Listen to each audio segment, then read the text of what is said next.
Hello and welcome to a new team review. Today we're going to take a look at a team around the Staraptor.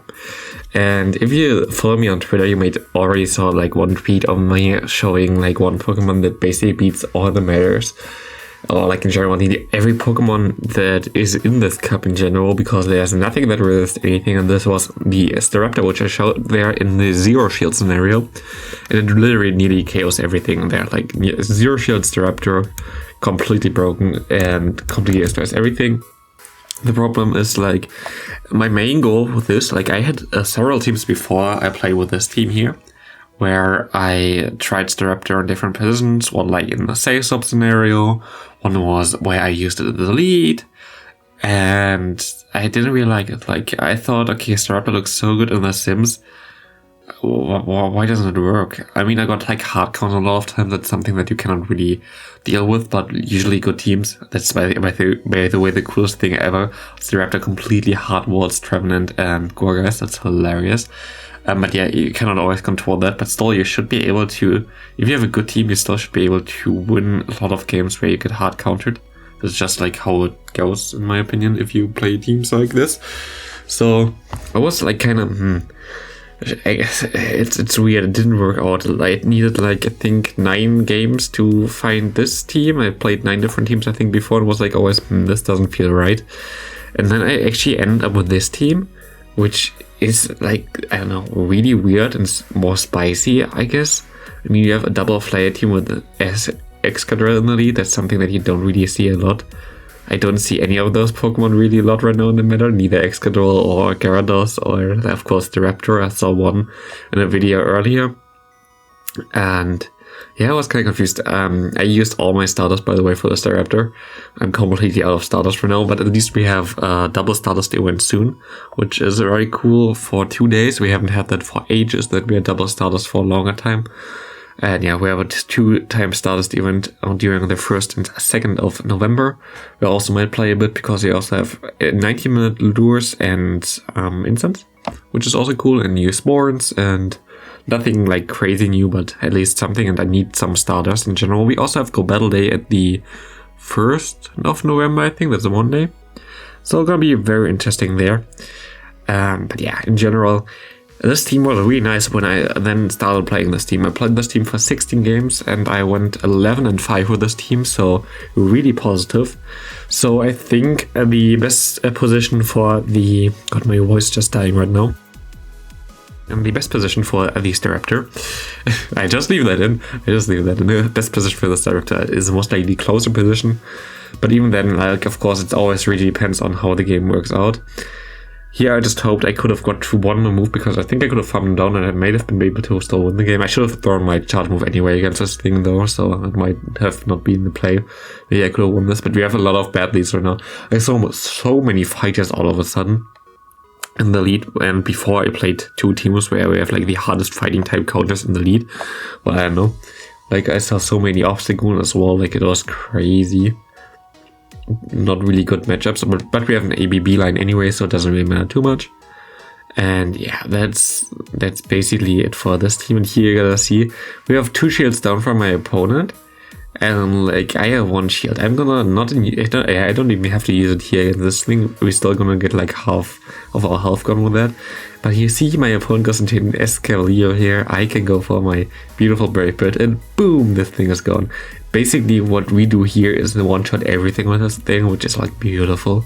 And here I had to play that so really like a brain. Like you have to let this move go here, which is like usually we have like a super low HP Pokemon on the deck. Why would you let this go? But if I didn't let this go, the opponent's Swampert would have got to the charge move at 4 turns afterwards. So like there was literally no reason for me to shield against my Excadrill there. And I had to basically hope that I can get to the close combat in time, which I did there. So that was pretty nice. Next up, we unlocked. Here I actually use this. Like usually I only use the Staraptor as a save swap. It's also good as a save swap though. Like you don't have to always use Gyarados as a save swap. There's like something where I say, okay, this team kind of needs some more brain power to use this. It's not like straight, to be honest. Like you don't have to go straight all the time into Gyarados as a save swap. You don't have a straight closer in the back the whole time. because like it depends on what you face in the lead. Swampert right now, Swampert is pretty decent still against Staraptor, but not good against Gyarados at all. So what I just try to do there is save my Gyarados for the Swampert matchup and use my Staraptor before, because Staraptor can also still function as a safe swap, while there are some other options where you also go into the Staraptor instead of the Gyarados. For example, for an Obstagoon lead, I usually go into the Staraptor because it can one-shot with the close combat. I always get a shield from the Obstagoon no matter what. After the shield though, they're gonna be able to KO me pretty easily because I'm debuffed anyway. They can counter me down if I don't shield his first move. But other than that, yeah, Staraptor better as a closer, especially if shields are down. You might still have one shield. You can one-shot nearly everything in the meta. That's like the craziest thing about this thing. Literally, you could one-shot easily. You can one-shot the Magnezone, you can one-shot a Glade, and also my opponent most likely has the Venusaur on the back, which is still my old team. I still should make a video about this. Let me know if you want to see me use my old team. That was such a cool team though. Like I'm still in love with my team there. But yeah, I actually make a mistake here, I think. Yeah, my opponent skill goes into the Venusaur. I just go into my Gyarados. No, that's fine. But yeah, it's so cool to see your old team all the time again. It's like the third time or something I face this team now. It's just cool to see this after over a year, I think now. Yeah, I think it's actually like literally 1 year since I did this team, and it's still like in the meta. It's like so cool. I really enjoy to see that, and proud of my opponent still running this team. Very hilarious. What I'm gonna try to do here right now is, because we're not in the best matchup yet, I'm gonna try to catch the move, as my opponent has to get to at least a Surge Bomb now to KO me, but it's actually still gonna be close with 2 Frenzy Plants because we're so squishy. And you're gonna see we're like 1 HP and a Dream here with our Staraptor, going for the close combat, destroying this thing. This definitely is enough at this range anyway. And yeah, I don't really mind that I use my starters on this thing. I really just enjoy those Pokemon that are like something that no one else uses, but they have still some play. Like Wing Attack, Close Combat, Brave Bird is a good moveset. It just depends on if you get it on the right matchup, which I did definitely with this team a lot more often with the teams I used before. So yeah, like in general, this team has like also so much fun, because I always like also those challenges. Like if there is a team that I use that's like just super bulky and super meta, and like, I mean, I sometimes do that so I can showcase that to you. I think my Umbreon team, for example, I just wanted to showcase Umbreon because nearly everybody has it after the C-Day anyway. Most with Psychic it's a move, so kind of want to showcase for you how that is. But I usually really enjoy using Pokemon that... Oh, actually my opponent plays here really good. Let's look at this real quick. And he catches perfectly on the Dragonite. He knows the counts for fucking Staraptor. Like, what? But yeah, that's gonna win him the game, which is cool for him, because I'm not gonna be able to do enough damage with my Quick Moves anymore. And yeah, very well played by my opponent there. If he didn't catch the move, like, the game would have been over. But he did catch the move, which was pretty cool there.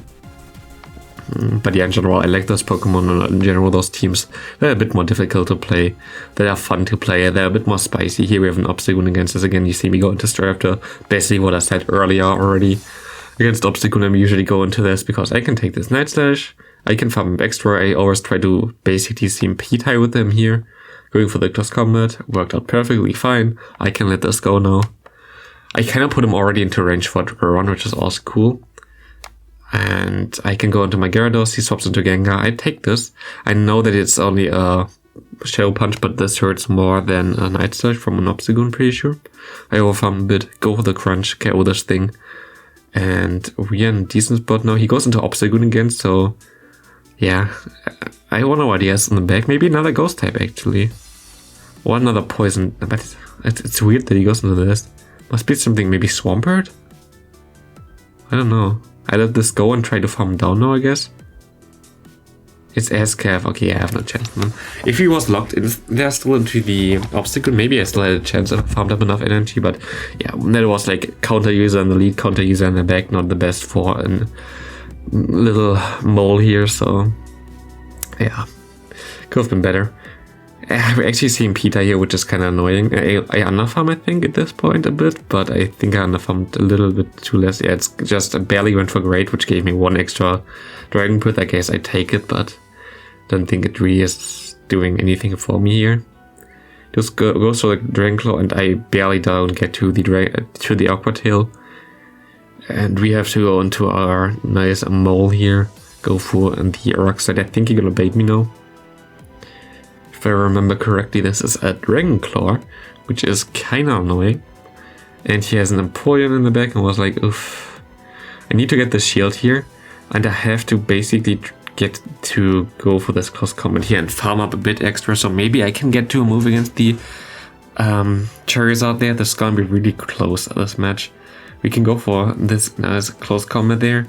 We found up a bit extra. He goes for the charge move already. This thing gonna KO me. He most likely has enough to get to a Dragon Claw soon anyway as well. So we gotta win this game because my opponent didn't overfarm by 1, even though he could most likely. And this is gonna win us the game there. I think a close combat actually would have KO'd the Charizard from this range, by the way. Staraptor is so attack rating. I think this thing would be really cool if it got like a bait move. Like if Staraptor has like some flying type bait move, maybe a sky attack but a bit cheaper or something. Like some C-Day, like Staraptor was in for a C-Day, but we never got that. Maybe we get like something like this and really cool. A C-Day for Staraptor, and then I think it's really good. That's why I also kind of like to invest into this right now. Like I can just use an DTM and I'm fine with that. So I'm not really wasting anything with that because I'm pretty sure that's definitely gonna be in a C-Day someday soon. As Niantic kind of pushes those Pokemon that are only mediocre, but kind of interesting more right now than those really good Pokemon, which I, by the way, understand. For me, like I said that several times, I think the criticism at all the C-Days is a bit too much right now. Like literally like C-Days that are kind of cool or fine or like for special Pokemon. But yeah, anyway, like I'm actually excited for the Shinx Community Day, even though I have the shiny 3 times already, or one even with the hat on. So like I don't need the shiny, and it's not gonna be the greatest Pokemon, but I think it's gonna be really cool to find Shinx in the wild because we never had that ever in Pokemon Go yet. Yeah, there was not a single event where you could have found a Shinx in the wild. They were always locked behind raids. So this is like an easy way to get XL candy, and it's an easy way to get a new shiny for a lot of people. And in general, I don't really like when people complain that shinies get less valued because they were in a C-Day. Like the value that a shiny has is the value that you give to the shiny. Like there is no direct value. It's something that is just in your imagination. I know a lot of people that completely don't give any shit about shinies. Like they don't care about at all. Like they just transfer them immediately because they don't just care about the shinies. It's nothing for them. So like the value of a shiny is like something that's only for you. And if you spend a lot of money before just to get a shiny, then it's like the thing that you do and not what like other people have to suffer from, because it's just not about C-Day just because you spent a lot of money to ride Shinx before. There are like other people who really enjoy Shinx, so I'm just more towards also thinking about other people who maybe don't have that instead of just thinking about yourself. Yeah, for me, most likely Shinx not gonna be the greatest Pokemon. I'm still happy about that we get a C-Day like this. Yes, I am, so I just gonna take that. And I'm most likely gonna ask on Twitter again if people want to invite me to some battles during the Shinx C-Day, but I guess it's like in a month or something. I think it's like really far away anyway, so yeah. I'm gonna ask for some battles on Twitter. I'm mostly gonna post my friend code there as well. I might even post my friend code in next week once as well. Like if you want to get there, like it's always posted if I ask for battles for a short amount of time, and then I delete people out of my friend list again that were not active for 2+ days and I don't know them. So yeah, that's basically always how it goes for me. I'm not really the biggest fan of selling my friend code or anything like this. I know that other people do that with Patreon and stuff like this. Get on my friend list. Here, pay me €10 a month. No, not mine, but yeah, I just like to, like, when the community can be also part of like showcases and whatever for new Pokemon when I cannot put them into the league directly, because we definitely, like, not definitely, but most likely gonna get the new next week during the Festival of Light or Lights. I don't know how the hell it's got called. So I'm definitely gonna want to make a Great League video for this thing, because I'm super excited for this thing for Great League. I think it's gonna be a really amazing Pokemon, and I definitely want to showcase that. But I'm gonna try to get a good one before that, I think. So I hope I just get one immediately very good, and I can power that up immediately, and I can make a video about this. But we have to see. So yeah, just follow me on Twitter if you are interested in my friend code someday, somehow, somewhere. I can see so many people actually ask me in the comment section. I would like to add everybody, but I have now 23,500. I am so good at numbers. 23,500 people that are subscribed to my channel here. 400 friends spot list here. Not gonna work. It's just, yeah, not even close to being possible to put everybody on my friend list. But if you want to get a chance, I'm definitely gonna ask not definitely, but most likely next week someday, when they have the new event starting, and other than that, before the next community day as well. But yeah, that's basically for this. I really enjoyed using the Staraptor. Please only build this if you have enough starters, a good one, and you want to have some fun. It's not gonna be the craziest meta Pokemon, but still, I had a lot of fun playing this. Other than that, thanks for watching, have a great rest of your day, take care of you, and see ya.